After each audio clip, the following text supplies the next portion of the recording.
क्या दिखा आपको? एक तरफ सरकार द्वारा किए गए वादों का पूरा होना और दूसरी तरफ सरकार द्वारा किए गए वादों ने एक करप्शन का स्वरूप ले लिया। आखिर झारखंड में ही ऐसा क्यों होता है? आखिर झारखंड सरकार नौकरी देने के वादों के नाम पर करप्शन का भरमार क्यों लगा देती है? क्या झारखंड सरकार इसमें दोषी है? जानेंगे पूरे विषय को विस्तार में इस वीडियो में।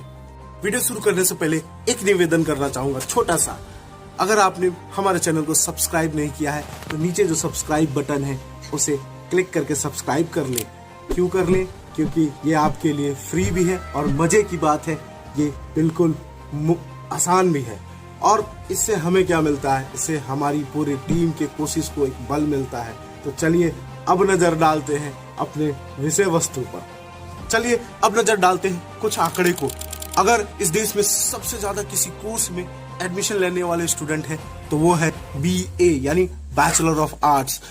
अगर आप all India survey for higher education की आंकड़े को देखें तो उसका मानना है कि हर साल 96.56 लोग इस कोर्स में एडमिशन लेते हैं, जो पूरे देश का 32% यानी 32% है। और वहीं अगर आप झारखंड की देखें तो इस कोर्स में 6.56 लाख लोग एडमिशन लेते हैं, जो पूरे देश का 7% है। और अगर इसकी तुलना झारखंड में किसी और कोर्स से करें तो वो 60% से ऊपर चली जाएगी। यानी यहाँ 60% लोग BA में एडमिशन लेते हैं या नॉन टेक्निकल कोर्सेज में एडमिशन लेते हैं। अब हम इस जॉब के बीच में शिक्षा की बात यानी पढ़ाई की बात क्यों कर रहे हैं? चलिए आपको बताइए देते हैं। कहा जाता है कि इन कोर्सेज में वही लोग एडमिशन लेते हैं जो पढ़ाई में कमजोर होते हैं या स्किल उनकी थोड़ी कम होती है, लेकिन हमारा मानना इससे बिल्कुल अलग है। ऐसा क्यों है? क्योंकि अब झारखंड में देख लीजिए टेक्निकल यूनिवर्सिटी ही बहुत कम है और इसकी तुलना में नॉन टेक्निकल यूनिवर्सिटी की संख्या ज्यादा है। तो यहाँ के बच्चों के लिए जो रोजगार का साधन रह जाता है वो एकमात्र सरकारी नौकरी है। और यहाँ के बच्चे ज्यादातर गरीब परिवार से होते हैं, इसलिए हायर एजुकेशन के लिए वो बाहर नहीं जा सकते हैं। इसलिए जो उनको मिल गया है उनके स्टेट में यानी यहाँ जो मिल गया या झारखंड में जो मिल गया उसी में एडमिशन ले लेते हैं और सरकार पर निर्भर हो जाते हैं कि जब भी वो उनकी डिग्री मिलेगी सरकार उन्हें नौकरी दे देगी। लेकिन ये जो झारखंड सरकार है इसका तो क्या ही कहें। ये तो लग रहा है जैसे झारखंड के बच्चों के भविष्य के साथ खिलवाड़ कर रही है। आइए जानते हैं विस्तार में। हम किसी एक सरकार यानी वर्तमान सरकार की बात नहीं कर रहे हैं, इससे पहले की कई सरकारें नौकरी देने में सक्षम नहीं रही हैं। अब झारखंड में सरकारी नौकरी के लिए दो प्रमुख बोर्ड हैं, एक है JSSC, दूसरा है उसका बड़ा भाई JPSC। अब इन दोनों बोर्डों की बात करें तो मेरे समझ से इन दोनों बोर्डों को परीक्षा ना कराने या परीक्षा में अनिश्चितता के लिए एक गिनीज वर्ल्ड रिकॉर्ड से सम्मानित करना चाहिए। ऐसा मैं क्यों कह रहा हूँ बता देता हूँ। अभी कुछ दिन पहले ही या कुछ महीने पहले ही देखे तो झारखंड में CGL 2023 का नोटिफिकेशन आया था। CGL यानी कंबाइंड ग्रेजुएट लेवल, ये झारखंड में ग्रेजुएट स्तर की सरकारी नौकरी देती है।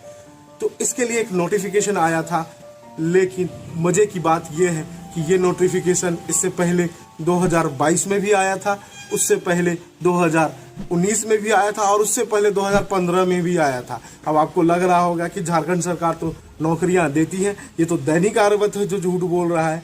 तो चलिए आपको एक डर का सामना कराते हैं। 2015 में इस बहाली के प्रीलिम्स एग्जाम के रिजल्ट में धांधली के कारण रद्द हो गई थी। वहीं अगर 2019 की देखें या बात करें तो 2019 में इस बहाली के प्रीलिम्स एग्जामिनेशन होने से पहले रद्द हो गई, क्योंकि होने से पहले इसमें धांधली हो गई। अब 2022 में ये एग्जाम हो ही गया होगा। राइट रॉन्ग, ये एग्जाम 2022 में भी नहीं हुआ। क्यों नहीं हुआ? क्योंकि ये अपने ही नियोजन नीति यानी रिक्रूटमेंट रूल्स के कारण फिर से रद्द हो गई। अब 2023 की शुरुआत में यानी शुरुआती महीनों में इसका नोटिफिकेशन आया और इसका एग्जाम 14 और 15 अक्टूबर 2023 को निर्धारित था, लेकिन फिर किन्हीं कारणोंवश फिर से ये एग्जाम एक्सटेंड हो गया। अगर कारण पूछने जाएंगे तो पता नहीं। अब ये एग्जाम 16 और 17 दिसंबर को निर्धारित है या संभावित है। अगर आप इस आयोग के यानी JSSC के चेयरमैन साहब से पूछेंगे तो वो बोलेंगे ये एग्जाम होगा कि नहीं होगा, पता नहीं।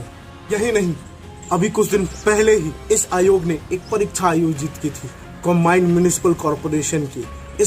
ये भी परीक्षा अब रद्द होती दिख रही है। ऐसा हम क्यों कह रहे हैं? क्योंकि इस परीक्षा में धांधली होने की संभावनाएं दिख रही हैं हमें। वो कैसे?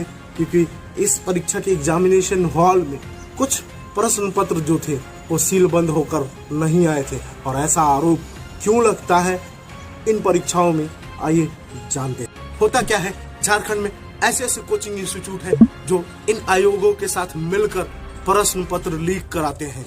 ऐसा इसलिए कह रहा हूं कि इन कोचिंग इंस्टीट्यूटों के इस आयोग के कुछ कर्मचारियों के साथ सीधा संपर्क होता है और वो लोग मिलकर इस प्रश्न पत्र को लीक कराने की कोशिश कर रहे हैं। और दैनिक आर्वत ऐसे ही नहीं बोल रहा है।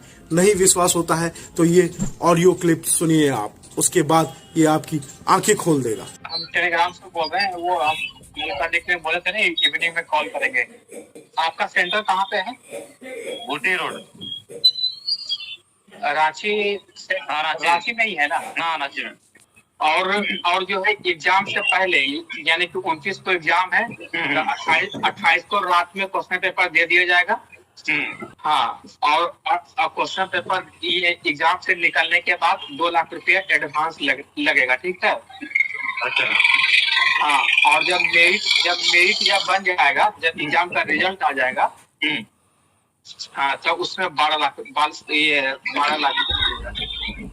क्या देखा या क्या सुना आपने? जी हाँ, ये बिल्कुल सच है। अब झारखंड में क्या होता है, झारखंड में जो जितनी भी बहालियां होती हैं उनमें आधे से अधिक सीट ये कोचिंग इंस्टीट्यूट वाले साठ गांठ कर बेच डालते हैं। और जो बची खुची बहालियां होती है उसमें कंपटीशन इतना हाई हो जाता है कि उसमें ज्यादातर टेक्निकल ग्रेजुएट लोग सीटें ले जाते हैं। तो जो नॉन टेक्निकल ग्रेजुएट हैं, जिनकी संख्या झारखंड में ज्यादा है, वो अब क्या करें? क्या करते हैं? वो या तो जोमेटो और स्विगी का डिलीवरी बॉय बनते हैं या फिर फ्लिपकार्ट और अमेजोन का। और जो ये नहीं कर पाते हैं वो या तो क्राइम की दुनिया अपना लेते हैं या फिर आत्महत्या कर लेते हैं। और ये जो झारखंड सरकार है वो सिर्फ बहाने बनाती है। और ये बहाना तब बनाती है जब झारखंड में 60 से 70% वैकेंसीज हैं सरकारी नौकरी की, यानी यहाँ पदे खाली हैं। अब बात करते हैं इनके बड़े भाई यानी जेएसएससी के बड़े भाई जेपीएससी की। इसकी चर्चा का पर्चा खोलते हैं हम। तो खूबसूरत बिल्डिंग देख रहे हैं आप, ये एक एग्जामिनेशन बोर्ड की बिल्डिंग है और इसमें काफी पैसा खर्चा हुआ होगा। इस बार आप सही सोच रहे हैं, ये बिल्डिंग है एक एग्जामिनेशन बोर्ड की जो झारखंड में अफसर लोगों को सिलेक्ट करता है। और इसने जो आखिरी बार परीक्षा ली थी वो थी सिविल सर्विसेज 2021 की, और वो भी इसने पूरे 4 साल बाद लिया था। और इस बात को बीते हुए अब 3 साल हो चुके हैं। बिल्डिंग है झारखंड पब्लिक सर्विस कमीशन यानी जेपीएससी की। और इस बिल्डिंग में ऐसे ऐसे कई चेयरमैन आए हैं जिन्होंने अपने पूरे कार्यकाल में एक भी एग्जाम नहीं लिया है, यानी कोई रिक्रूटमेंट नहीं हुआ है उनके कार्यकाल के दौरान। और अभी इनके एक चेयरमैन ने तो पूरी की पूरी सीट बेच डाली थी एक समय में, जिसके कारण बस वो आजकल जेल की हवा खा रहे हैं। और जो करंट चेयरमैन साहिबा है, इनका कार्यकाल तो अब पूरा होने को आया है, फिर भी अभी तक कोई एग्जाम का नोटिफिकेशन नहीं है। अब सोचिए झारखंड के बच्चों का भविष्य किधर जा रहा है, गड़क में या अंधकार में? जा किधर भी रहा हो, नुकसान बच्चों का ही हो रहा है। वैसे तो जेपीएससी के बारे में हम और भी बखान कर सकते हैं, लेकिन इसका चर्चा का पर्चा हम तब खोलेंगे जब आप कमेंट बॉक्स में हमें आदेश देंगे।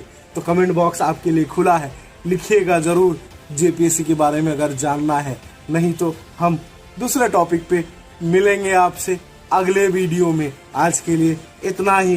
नमस्कार, टाटा, बाय बाय, सबा खैर। लेकिन उससे पहले एक बात का ध्यान रखें, अगर दूसरों का ज्ञान इस वीडियो से बढ़ाना है तो शेयर कर दीजिएगा। तो चलता हूँ,